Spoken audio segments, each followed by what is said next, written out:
So in this Visme tutorial video, I'm going to be showing you guys how to add frames to an image here on Visme. So once Visme is open up on your device, what I want you to do is go to the photos option right here on the left hand side of your screen and press on it. Then once you're here, I actually just searched up a photo of New York City most recently, but if you wanted to perhaps do another thing, you can just go to the top bar right here, or you can press on X and just view a whole bunch of different stock photos right here from the main screen. But if you wanted to search up maybe a beach, how about a nice beach? Why not?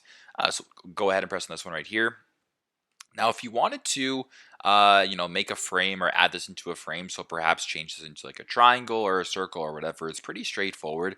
Just press on the image right here, go to the top, and right where this option besides crop and flip is, it says frames. I want you to go ahead and press on frames. Now, what you can either do, because right now it's set to default, if you wanted to make it into a circle, you can go ahead and do that, then press on apply, and there you go, and that's now into a circle or an oval. You can go to frames again, scroll down, you can change it into whatever shape you want. So if you wanted to make it a triangle, you can do that and press on apply, and there you go. Pretty straightforward. That's how you guys can add frames to or add images to a frame here on Visme. Thanks again for watching, and I hope this video helps.